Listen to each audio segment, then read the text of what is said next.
Speaking of peel, is it true that you have an OnlyFans page and you can peel a banana with your feet? I don't have one, and it's, you know, I'll indulge you this. I just discovered what OnlyFans was about 3 weeks ago when it was brought up in a discussion in my office. What do you think? And I was oblivious to the whole concept.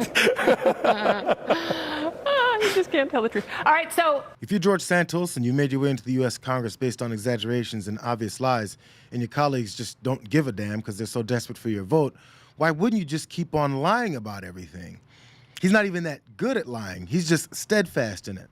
Watch very closely when he seamlessly activates the dishonest part of his brain. true that you have an OnlyFans page and you can peel a banana with your feet? I don't have one, and it's, you know, I'll indulge you this. I just discovered what OnlyFans was about 3 weeks ago. You just can't tell the truth. No, I don't think many people truly care if Santos has an OnlyFans page, but they might care that NBC News reported that it ate up a lot of his campaign funds. And even though some Republicans finally tried to expel him earlier this month, there unsurprisingly weren't enough members with principles to finish the job. But now that the mountain of con man evidence has grown to insurmountable levels with this new report, congressmen are now growing some new principles. But Representative Mike Lawler, he's been on it since early on. Long past time for George Santos to go. If he had any dignity or decency, he would have resigned yesterday. But obviously we'll see between now and the time we get back whether or not he pleads guilty or resigns or both, and whether or not we obviously have to come back and expel him. I bet the votes are there. This isn't about party. This is about country. It's about the institution.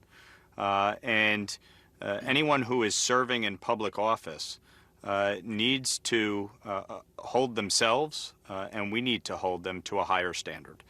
George Santos has defrauded the voters. He defrauded donors. He defrauded the NRCC. His treasurer pleaded guilty about a month ago. A staffer pled guilty just this week to impersonating Kevin McCarthy's chief of staff on a phone call with donors to try and defraud them of money.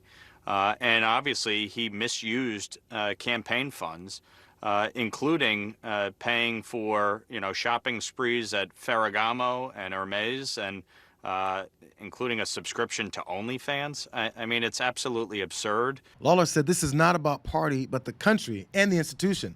He has to say that because the former Speaker of the House, who was swiftly kicked out, danced around Santos's issues and supported him because he needed his vote, even though Republicans are too dysfunctional to legislate with his vote anyway.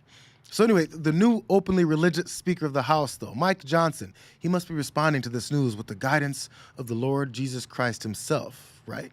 We're working through those issues. I'll tell you, I talked to the authors of some of these resolutions today that want to deal with that. Here's the reality, Sean. We have a 4-seat majority in the House. It is possible that that number may be reduced even more in the coming weeks and months, and so we'll have what may be the most razor-thin majority in the history of the Congress. We have no margin for error, and so George Santos is due process, right? He is. My understanding is I think he's appearing in a federal court tomorrow. And we have to allow due process to play itself out. That's what our system of justice is for. He's not convicted. He's charged. Not convicted. He's charged. And so if we're going to expel people from Congress just because they're charged with a crime, then, or accused, that's a problem. At least when McCarthy protected Santos, he didn't openly point out that he's only doing it for his vote and that his party and personal political success are more important than the principles that they keep claiming to have. So, of course, the principled Mike Lawler, who's been on the right side of this Santos drama from the very beginning, should have some disappointing words for the new unprincipled speaker. We heard from Speaker Mike Johnson today. He says he's troubled by the report, but he didn't explicitly call for Santos to resign. Do you think that Speaker Johnson should? Look, I'll let the Speaker speak for himself. I have said repeatedly that George Santos needs to resign. I called on him to resign going back to the beginning of the year. I called on him to resign when he was indicted. But Speaker Johnson, I mean, he's the leader of your party, and you're saying that politics should not be put over that here. Don't you think that means, the leader should call on him to step aside?